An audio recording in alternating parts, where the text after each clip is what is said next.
Hello again, witches, seekers, and friends, and welcome to the Fat Feminist Witch Podcast, the show where we do a little ranting, raving, and wand waving.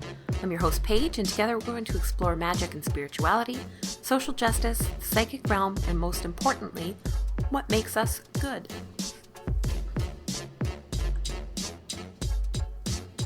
Hey friends, and thank you so much for tuning in to episode 56, all about the ancient Egyptian ideals of Mayet, death rituals, and what happens to our souls in the afterlife. Welcome to October! It's Halloween season. I'm pretty excited about it because every year in October I pick some element of the archetype of, the classic Halloween witch and talk about how it presents itself in our modern practice. And this year I went, a little overboard, and I actually decided to talk about a few things that are often associated with witches, like death, divination, psychic power, and darkness. Today we're going to start at the end. Death.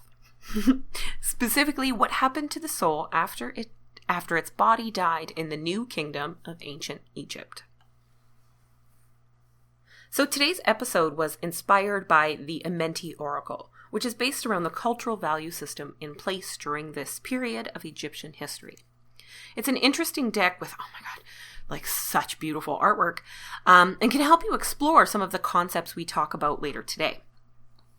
The same day that I received that Oracle deck from Running Press, thanks guys, I also got a copy of Invoke the Goddess by Kala Trobe from Llewellyn, which explores some goddesses from Hindu, Greek, and Egyptian legends, and I figured that was a pretty clear sign.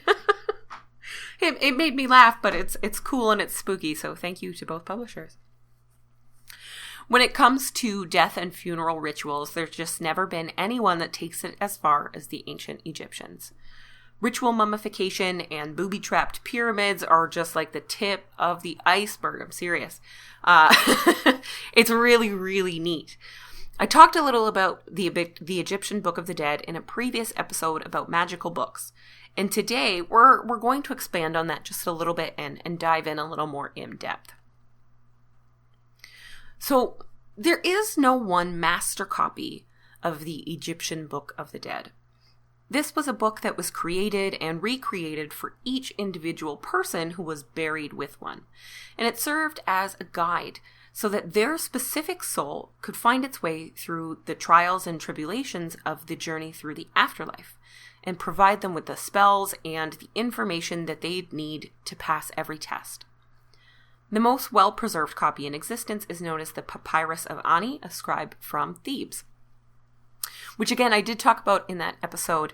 I believe it's in the British Museum because a British explorer definitely stole it, chopped it up and stole it. But it is in the British Museum, and it's just stunning. It's so detailed. So every single Book of the Dead is going to be different depending on the person, who's doing the dying. But one spell that all of them share is spell number 125, which concerns the weighing of the heart and the confessions of sin. The Egyptians believed that our souls were eternal, as long as we focused our lives on living according to divine laws and in peace with each other. The soul lived in the heart, and so the heart was always left with the dead during mummification so that they could present their heart for the weighing at their trial. But we're not quite there yet. After death, the first figure you'd encounter is the Lord of the Dead and God of Mummification, Anubis, the jackal-headed god. Anubis would guide you forward to your trial and the weighing of your heart, which was presided over by Osiris, the Lord of the Underworld and the Judge of the Dead. And there are a million ways to pronounce this name, and there's no officially right way. I just want to remind you all of that. Thought, or Thoth, it depends who you are. The god of writing, magic, divine wisdom, and the moon. Thoth is also reputed to be the original creator of the entire system of tarot cards, all of the symbolism. So he's a big deal. He's a pretty big deal. So during your trial, you would surrender your heart to the gods so that it could be weighed against the feather of truth belonging to the goddess Mayet. Then you would recite the 42 negative confessions to the 42 judges from various physical and metaphysical areas of Egypt. The 42 confessions were different for everyone because sin is different for everyone, right? And the big part of reciting the confessions is that you're truthful with the judges and with yourself. You have to truly believe what it is that you confess and truly believe in your goodness. So the judges also debated your intentions and your place in life and what your decisions meant for their particular part of Egypt, whether it was physical or not. And it was different. There was context that mattered in all of your confessions. So, for example, a farmer could truthfully say, I have not slain men and women. But a soldier really couldn't. But is that necessarily a sin if that's the soldier's job? There is always room to provide context, of course. So you might have noticed that the number 42 comes up a little bit. This is a sacred number in Egypt. And actually kind of all over the place. If you are as big of a nerd as I am, you definitely read it or heard it in The Hitchhiker's Guide to the Galaxy. 42 was said to be the answer to everything, or life, the universe, and everything. And this number is actually seen all throughout different religions in the world, and ancient Egypt is one of them. It was a number of power and totality, and also of universal law. So there are 42 confessions, and they're different for every single person. Now, our most well-known version of the Book of the Dead is the Papyrus of Ani. So some of Ani's confessions were, I have not committed sin, which was number 1. This is number 1 for most people. And then we have number 8, I have not uttered lies. And this is one where your intentions would be debated among the 42 judges, because what counts as a lie and what counts as purposefully telling a lie with the intention to deceive, all of that is very different. Number 21 I liked because it's, I have not debauched the wives of other men. He also put, I have never debauched someone else's wife, and I have never committed adultery. And I'm thinking that Ani doth protest a little too much when it comes to debauching. And another one that I really liked was, I have not shut my ears to the truth. Truth was a big part of this ceremony, obviously. The feather that your heart is weighed against to prove if your confessions are good and just is the feather of truth. And Mat is the goddess of truth and justice and balance. Another one that was interesting was, I have not worked witchcraft against the king. And this could be any version of, I've not stolen from the king. I have not stolen from the state. I have not taken things out of the mouths of others or from my own people. They're neat, right? So if your heart was lighter than the feather of truth, that meant you were honest and you worked hard to live your life according to the divine laws, the laws set out by the Egyptian gods. And you would get to go on to a pleasant afterlife, a very nice and lovely afterlife. In some legends, there were some further trials, and in other ones, this was the very last one. And if you passed, you could walk across the Lily Lake into the field of reeds, which is their concept of heaven, basically. Now, let's say that you weren't perfect, and if you came into the afterlife with a heart heavy of sin for which you were not willing to atone, your heart, and thus your soul, was devoured by the crocodile-headed god Ammit. And for a people who believed in eternal life, the prospect of suddenly ceasing to exist was terrifying. In this ancient Egyptian belief, when you crossed over into the field of reeds, your life was not over and you did not just sit around. In this world, you got to coexist with the gods. You got to study more about enlightenment and spirituality, and you got to become a star and contribute to the light and enlightenment of the rest of the universe. So it was a big deal to not get that part. That was a big part. So the goddess Mat, or Mayat, the owner of the feather of truth, presided over harmony, justice, truth, and balance. The ethical values of the Egyptian society at the time came to be known as the principles of Mat. Mat was not just a goddess, but it was an entire way of life. Mot is one of the oldest Egyptian deities there are. She was said to be born at the very beginning of time when the sun god Ra spoke the world into creation. And through the power of Heka, or magic, Mot was created to bring balance and justice to all people. The ancient Egyptians believed very, very strongly that every individual was responsible for his or her own life, and that life should be lived with other people and with the earth in mind. In the same way that the gods cared for humanity, so should humans care for each other and for the earth. You know, it's a great gift to be provided with everything the earth provides for us. And you can't go through life ignoring other people and ignoring the state of the planet. This is especially important right now with all of the, let's say, discussions, all of the fights about the very real threat of climate change.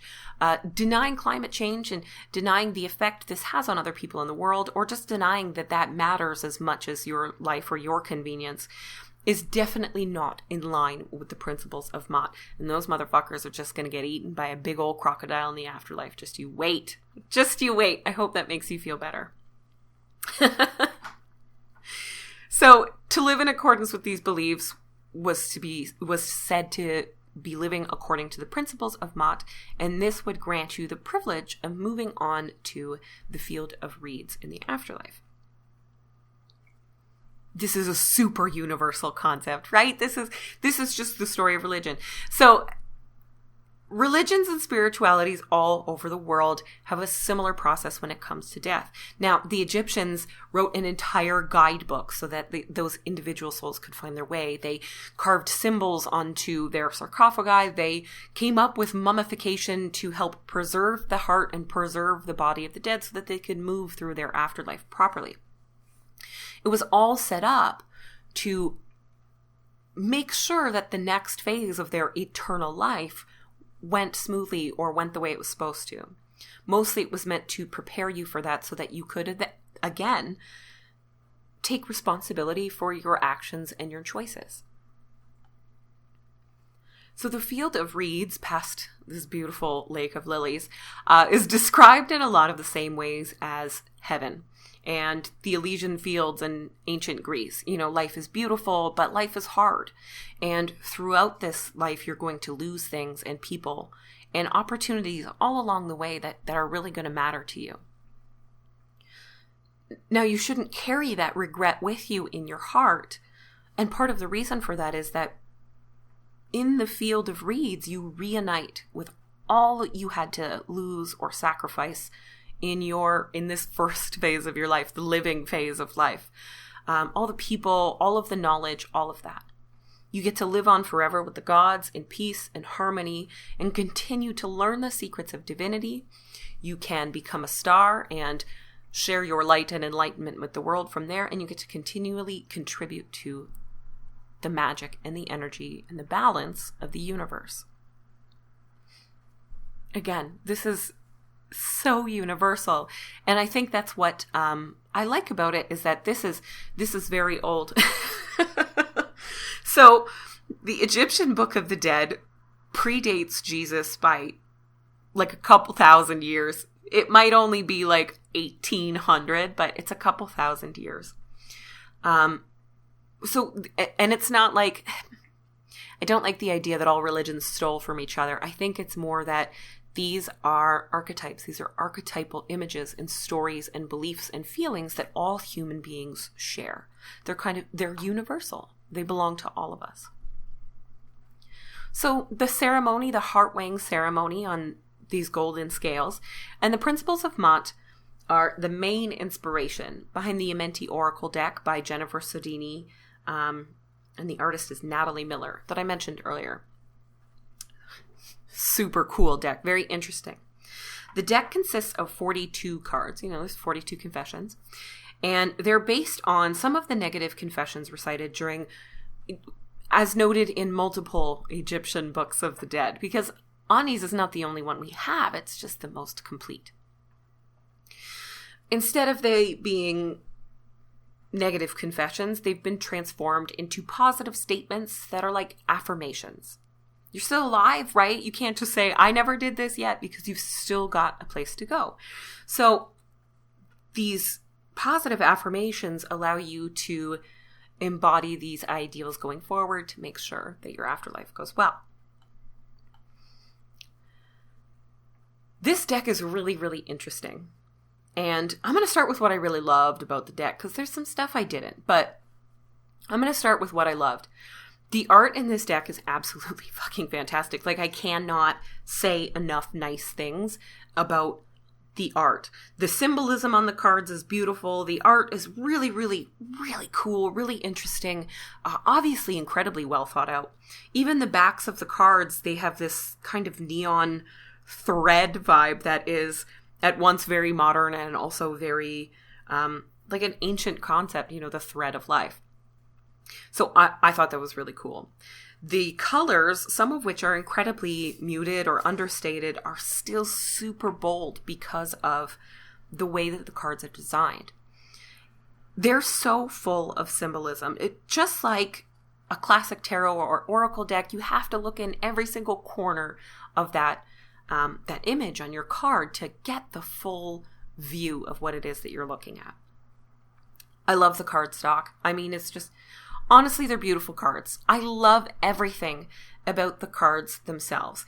And I have found a lot of success using them for things like my daily draws in the morning, especially if it's just one card for something that I really need to focus on this day, or a positive ideal that I need to embody for whatever it is I'm coming up against today, right? Unfortunately, I did struggle a little bit with the guidebook. Oh man, I struggled more than a little, and I feel like kind of bad about it, but also kind of not. Now, I don't do a lot of negative reviews, mostly because, oh my God, decks and books, people's art is so subjective, you know, and just because it didn't resonate with me or it didn't work for me or I didn't like it, it doesn't mean it's actually bad. So I often feel like giving any sort of negative review is not useful, but I'm going to talk a little bit about some of the problems I had with this deck because I think it's kind of important. So I'm a pretty straightforward person. Capricorn, right? I love breaking rules. But in order to break those rules, I first need to know what the hell they are. I like to follow the recipe the first time. You know, I have already read and reread the instruction manual for whatever IKEA thing we're building, and I know the rules to the board game, but I'm still going to hold them in my hand and reference them at least twice throughout this game. Especially Monopoly. I've been playing this game my whole life. It's 1,000,000 years old, and I still have to have the rules in my hand every time. So this deck is very open-ended. In the book, she says that this is not necessarily an oracle for divination in the way of kind of traditional oracle decks. It's more for exploring the self. And that is a very, again, subjective topic. So I had kind of a hard time with how open-ended a lot of the card descriptions were. The book is gorgeous. It's a great book. It's really well put together. It's illustrated. It's colorful. It's really pretty. A little bit of a problem with page numbers, but it's not that big of a deal.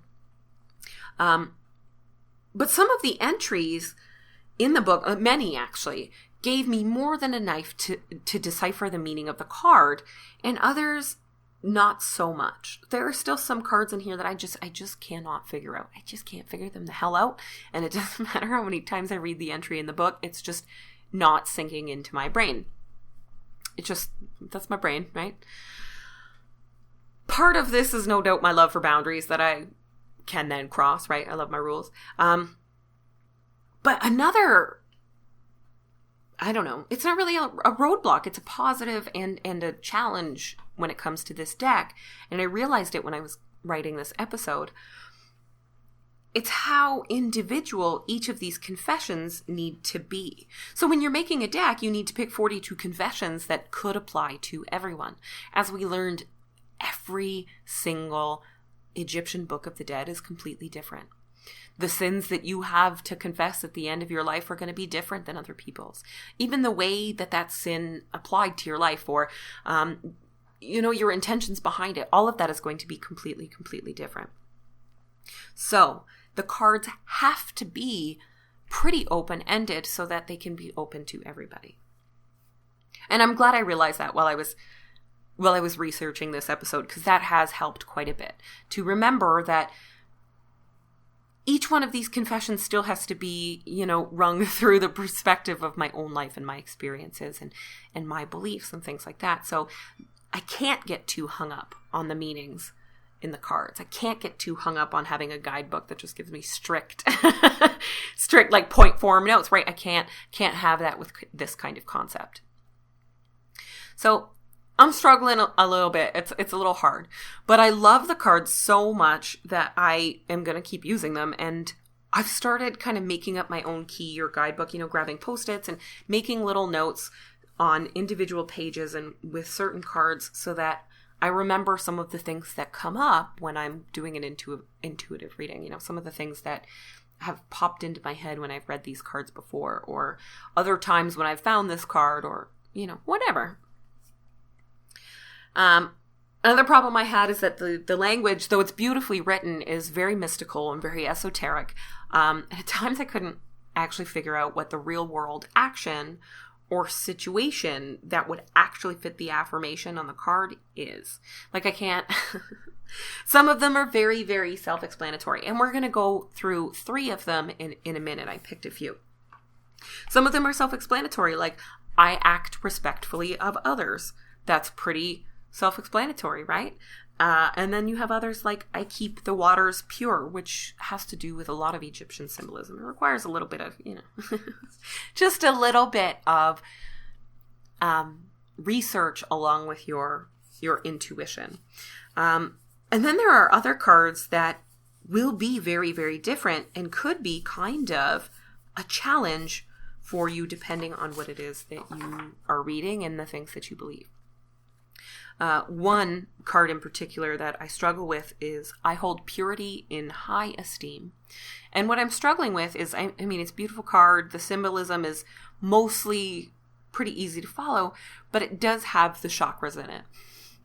And she really synthesized the chakra system and stuff about ancient Egypt. And I just didn't love it. I didn't find it that helpful, especially because she was associating certain sacred oils with certain chakras, and like they don't add up, and it just didn't add up for me. I had a hard time with that. I had a hard time with that card, especially because the concept of purity can be a real challenge to some of us.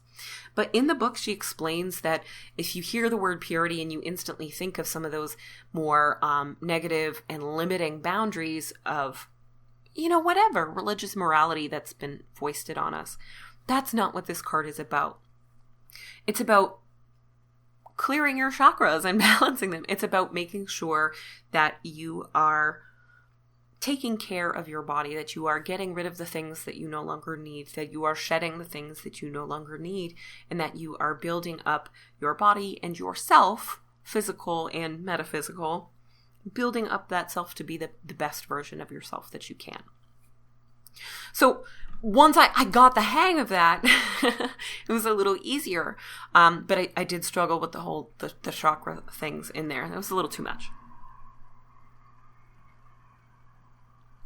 So, what I'm trying to say is I would have liked a little more balanced combination of the really pretty esoteric writing and then the easy to begin to digest, because they're broad concepts, points with like a real world example or tie back. And in some, I totally got that. Like, some are not only self-explanatory on the card, but the section she has that explains it is fantastic. Many include Egyptian proverbs, which are so, so interesting.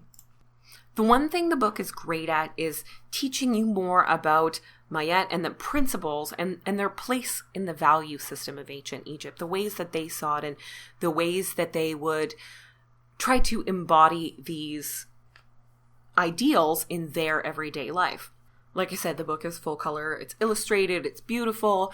I love the Egyptian proverbs. There's also quotes from the Emerald Tablet, which is a whole other thing. And some reference tarot cards, which was super, super helpful for me. I love tarot cards, right? And some cards just smack me in the face with the same vibe as a particular tarot card. One card in here looked so much like the High Priestess that I ran and I fetched the Rider-Waite version of the High Priestess and I held them side by side. And because I'm so familiar with that energy and with all the ideas that are, a part of that card and a part of the High Priestess, I was able to understand a little bit more of what she was saying in the Amenti book because of those associations. Other cards were related to other tarot cards or the lessons in tarot cards. And I really, really liked that as well. It just gave me something to jump off of, a jumping off point.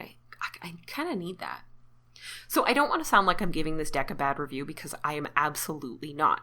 I'm in love with these cards. I love the art. I love touching them. I love the card stock. And I really love the overall core concept of the deck. I love it. I had heard about the weighing heart ceremony, but I had never heard about the ideals, the confessions, and the different concepts of sin and the different contexts of sin. I had never heard that part before. And I think it's just it's a beautiful set of ideals no matter what time that you live in. It's all about helping and respecting other people and connecting to both your spiritual side and your physical side and doing what's best for yourself and the world around you. And that's beautiful. The packaging is great. I mean, it's not just the cards in the book that are great. It comes in a really nice book with a magnet closure. Awesome. And it's clear that the guidebook, even when I struggled with it, was written with a lot of passion and love for the subject. And from what I can tell so far, most of what I read about Mont, about the ideals, about the Feather Heart ceremony is very legit. Very legit. It's clear that the people who created this deck really, really, like I said, there was a lot of passion and love for the subject, for the deck itself, and for everything about it, and you can really feel that through it. I'm a tarot card reader for a reason. See, I don't have a lot of oracle decks, and the ones that I do are often, the advice on them is very real world. So it's things like, you need to get out and move. You need to eat this kind of food. You need to connect with this chakra instead. Maybe try casting a spell for this. And I like those, but I don't use them all the time. I use the tarot cards because that symbolism and the boundaries and limits, I guess, somehow provide my intuition with a little more freedom to explore. I think it's because when it's more open-ended, I feel overwhelmed and I can't find any one single thing to focus on. And it's becoming more and more common for oracle cards to be more open-ended, to be more open to your intuition, your interpretations, and all of that. A lot of decks now aren't even coming with books that have the descriptions. You can find that on the website, and otherwise you're just going to have to go with your gut. And I think that that's really, really cool, but I also think that that's super hard for me. Oh, I'm a true Capricorn. True Capricorn. So I love the tarot, but I really did love the Amenti Oracle. Oh man, I can see myself using these cards all the time. And the statements on them, these affirmations, are actually things that I would say to myself, actually things that I would focus on throughout the day, actually things I would work into my spiritual practice. So I really liked that.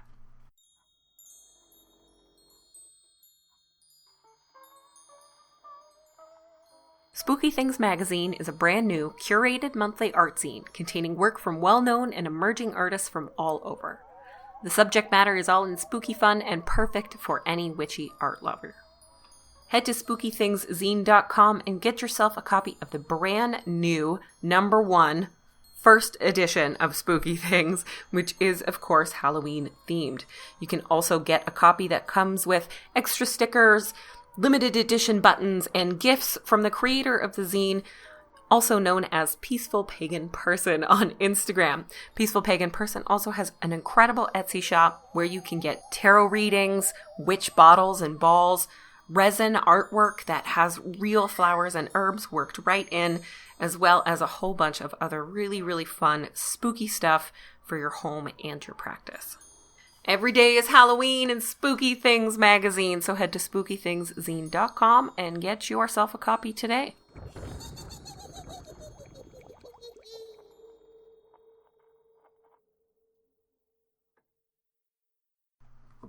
I obviously can't get in depth into every single card, so I chose 3, and I did it just like a reading. I intuitively chose 3 to introduce you to the cards, the guidebook, and the ideas, and I'll post photos on my website.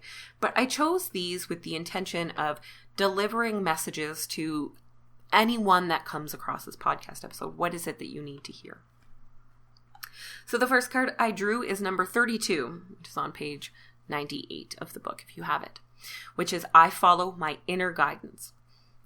And right away, the symbols on this card are so fantastic. They really paint a picture. A few things that jump out are the color purple. The character on the card has purple hair. You see the presence of a third eye on her forehead, right where that would be. And her earrings, she has 4 that are the elemental symbols, the alchemical elemental symbols, the triangles, and 1 that looks like the Libra symbol, which makes a lot of sense because Mott is actually a perfect topic now that we are right in the heart of Libra season, because it focuses on those same ideals of balance and justice. So I follow my inner guidance. Beautiful card. Obviously, it touches on intuition, on using your psychic senses, and on approaching that with fairness and by looking at the entire picture. Here's a little bit from the book. The 6 integral faculties of mind are believed to be reason, memory, perception, will, imagination, and intuition. The mind's faculties are its metaphorical chess pieces, which assist in strategic navigation over the chessboard of waking life. Now it goes on to obviously talk about all of these mental faculties. But let's go down to this main theme that I'm seeing, which is imagination and intuition. Imagination is king, the creative potential which allows us to build our castles in the sky through the power of the mind's eye. With this aptitude of insight, we allow will to be the pawn which captures the reality we wish to claim.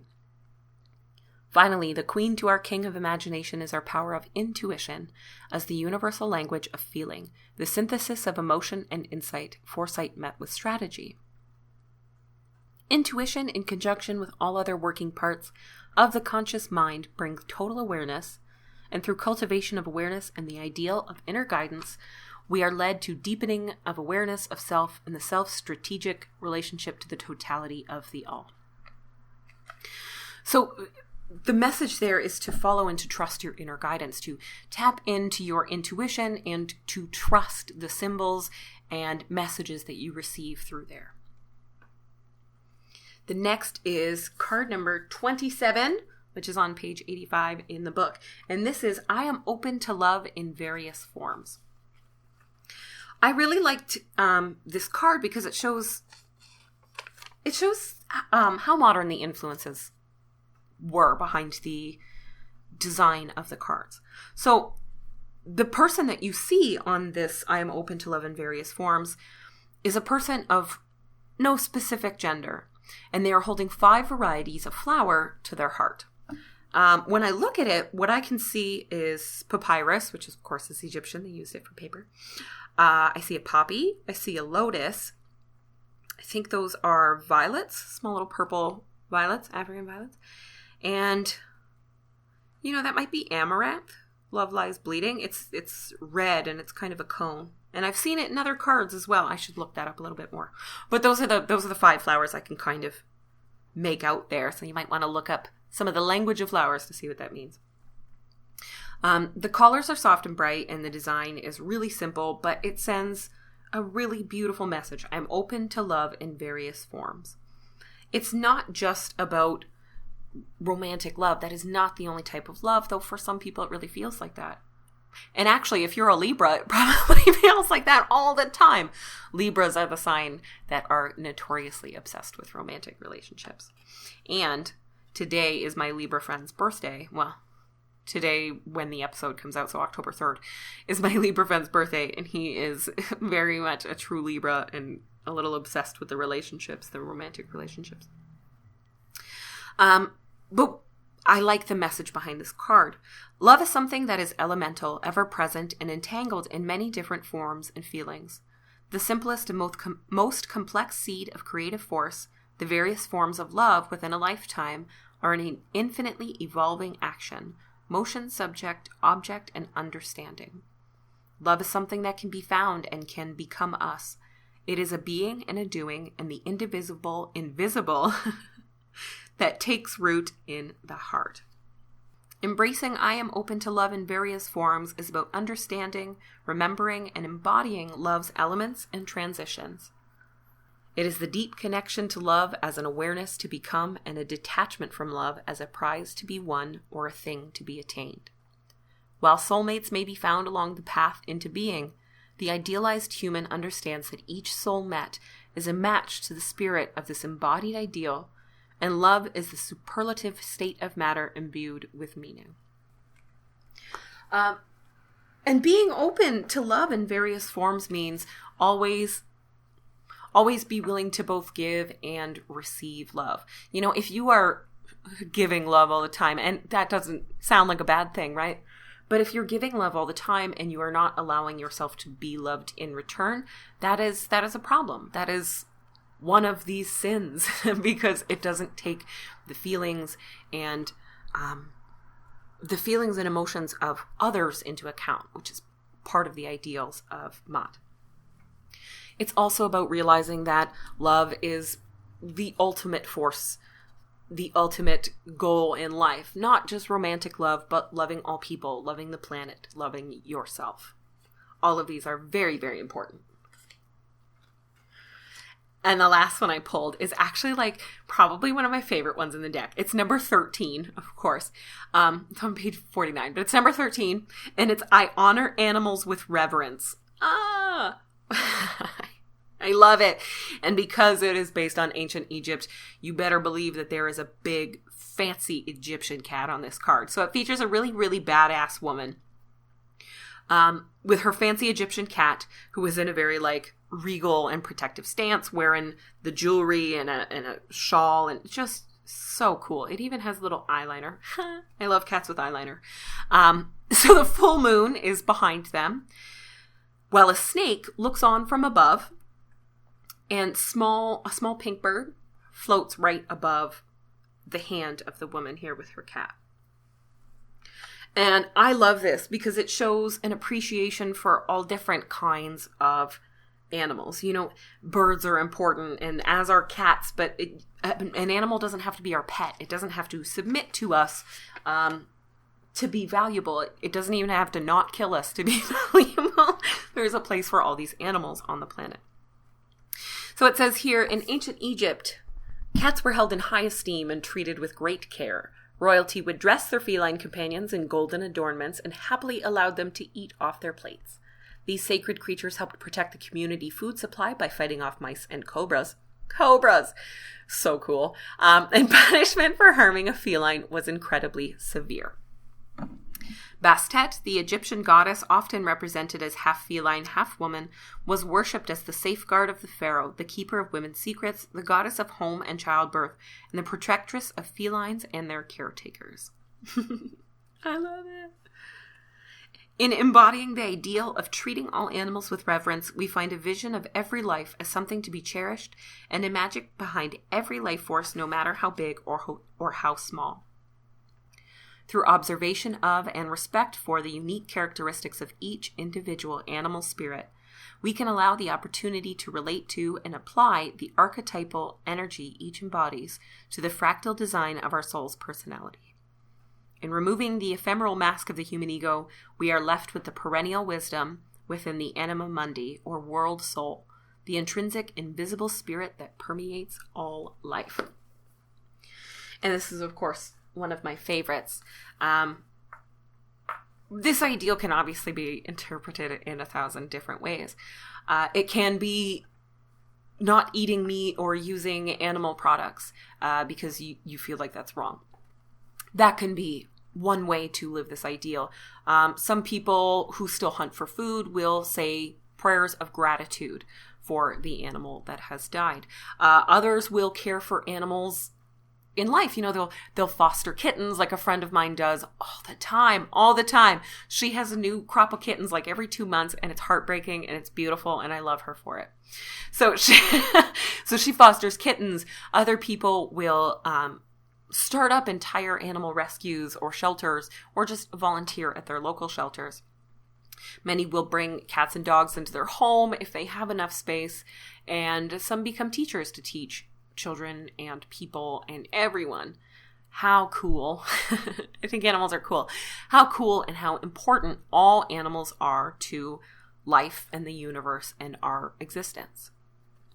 So those are a few of the cards in the deck. Remember that there's 42. So I just chose 3, mostly because that's a magical number, but also because I think it shows you a little bit about the deck, a little bit about the ideals, and it gives you something to think about. I'm really starting to open up to the idea of a more open interpretation of these cards. I have to remember to really, really apply my own beliefs and values and experiences to the card. I love the idea of considering what my own confessions might be at the end of my life. What are my values and ideals? What do I consider that makes me good? What do I consider that makes me bad? I think this deck is a really, really cool way to explore that, especially with the help of a journal. This is, if you are someone who likes to use divination methods in any way, cards, runes, what have you, as journal prompts, this is a very interesting deck for that, because you have beautiful symbolism, you have these affirmations that you can carry around or say with you all day, and it gives you a lot to think about and to write down and to consider about yourself. So I really liked it. It's the Amenti Oracle by Jennifer Sodini, and it was put out by Running Press. So I do recommend checking it out. So to help me understand a little bit more about Maat and about some of the other ancient Egyptian gods, because I will admit I only knew some of the basics. There's just so much. So cool, though. So like I said, Invoke the Goddess by Kala Trobe came in at the same time. And when I saw it, and I saw that Maat was one of the, or Mayet, sorry, I just keep pronouncing it Maat. When I saw that Mayet was one of the goddesses in here, I got pretty excited, right? So I read this book while working with the Amenti Oracle to help me understand some of these concepts a little bit more. So this book actually highlights 5 goddesses from each ancient Greek and Hindu mythology and religion. I honestly really liked it. I thought it was so cool. I thought it was a really interesting book. My only complaint, obviously, is the very glaring omission of Bast the cat goddess from the Egyptian section. Like, I'm so mad about it. But I guess it's okay. In the Egyptian section, we have Isis, Nephthys, Hathor, Mayet, and Sekhmet. Now, Sekhmet is, a lion-headed goddess, but it's just not the same. Little bummed about that. And I think it's weird because Bast has got to be the Egyptian goddess that most people recognize a little bit, the name of anyways. But other than that, which is not even really a real issue, I was just bummed. I really, really loved this book. You might be wondering at this point, oh, but Paige, you talk about being a secular witch all the time. Why would you love a book about deities? Why would you read a book about deities? And I think I've mentioned it a million times now, but I'm going to keep doing it. is because I truthfully really love stories. I love stories. I love stories. My mom was a big reader when we were kids, and she read to us before bed, and she read us just about everything. But my mom, like me, really loves these morality tales type stories that teach you something in the end. So even though I was never raised as a Christian, I grew up hearing and knowing all of the Bible stories, like the Old Testament. I know. I love a lot of the stories in the Old Testament, and the ones that took place in Egypt, Moses, Passover. Those were often some of my favorites. I also read Aesop's Fables religiously. Humongous book, a tome of Aesop's Fables. I read it so many times that it fell apart. And I loved the morals of the story at the end. I loved them. They taught me so much about me and about life, and they really made me think. And then I developed my love of Greek mythology pretty early, because the 90s were the era of Xena. Xena and Hercules, right? And that continued to blossom to include all other mythologies. So I love stories. I love finding the similarities and the differences between these stories and between the people in them, and between the ways that these stories would play out in different cultures and in different parts of the planet. All these gods are personifications of magical ideas or concept, or even just the ways of the world. Zeus is the god of lightning because they needed a way to explain where lightning came from, why it came down at that time, why it struck certain things. It allows all people to relate to anything, to relate to the planet and the earth on a personal level, on an equal level. There is so much to learn and be inspired by in religious stories from anywhere. From every single culture, there is something amazing and beautiful and artistic and important to learn. Now, that's not to say you should feel entitled to using or changing the traditions of other cultures without accountability. For example, do not read this book, with 5 Hindu goddesses in it as a white person and proclaim yourself a Hindu and these are your only 5 goddesses, right? Don't do stuff like that. There has to be personal responsibility and accountability, just like the ancient Egyptians believed. But learning is always welcome. Always welcome. Check out a book, learn a little something, and there's nothing wrong with that. So every chapter focuses on a different goddess. It tells you their story and their place in legend, and then it provides you with information on working with them in your practice and a visualization exercise that you can use to either connect with the goddess or to, harness that energy into your life or your practice. So chapter 9 is about our girl Mayette, and the visualization is meant to help you weigh out different options to make a balanced choice. And this visualization exercise, of course, features the golden scales, and she recommends choosing symbols that represent a couple of choices that you're trying to choose between a few things. Choose symbols that represent each one. And I think the cards in the Amenti Oracle are actually really perfect for that. You can pick a card that looks like you, or that stands out for some reason, or the confession on the card might be something that you have been thinking about a lot, or that is part of the reason you're considering this particular choice. And then in your visualization, you are going to weigh out your choices. And I think the cards are a really good addition to that visualization exercise. So I was particularly impressed with the chapters on Artemis and Hecate in the Greek section.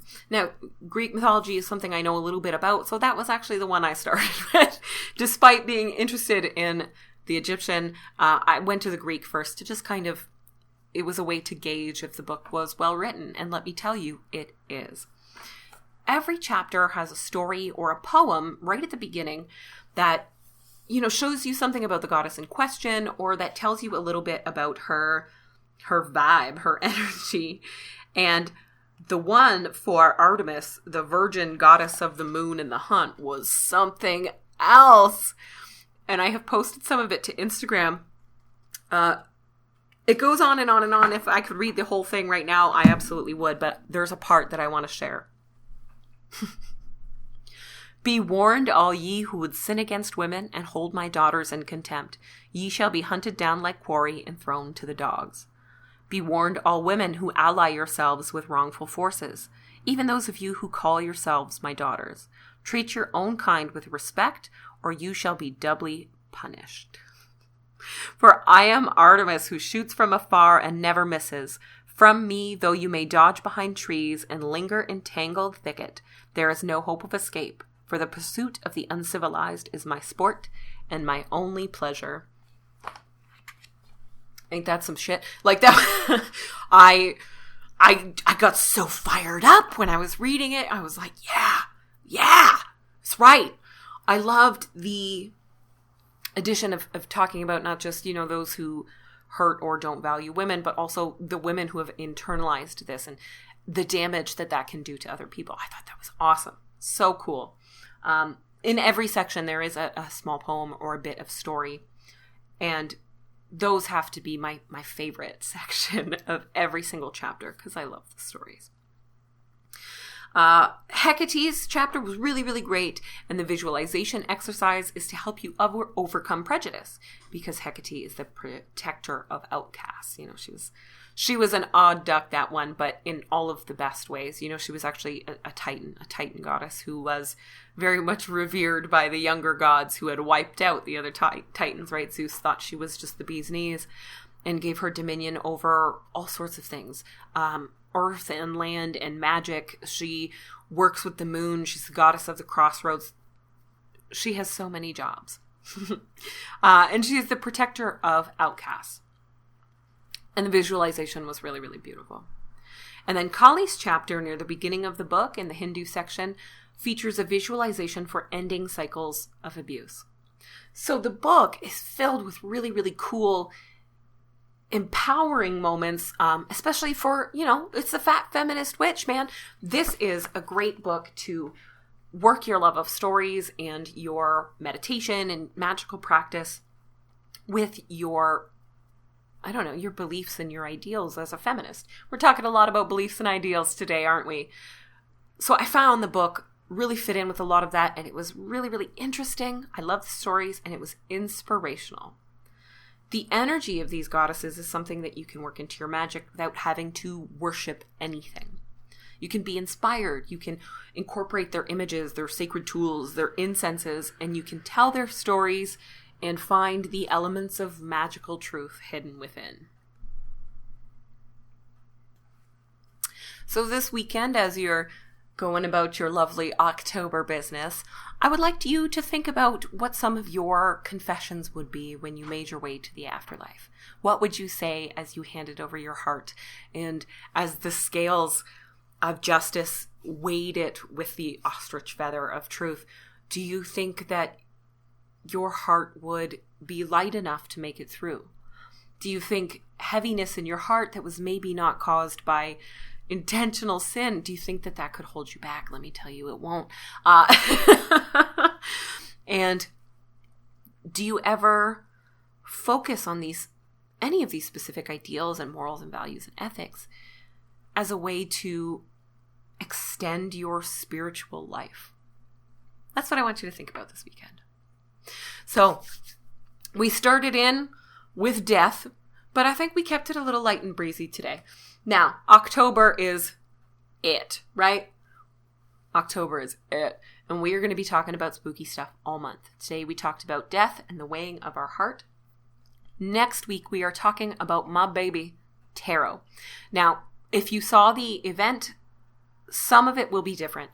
I unfortunately could not get all of the books I had planned to review read in time.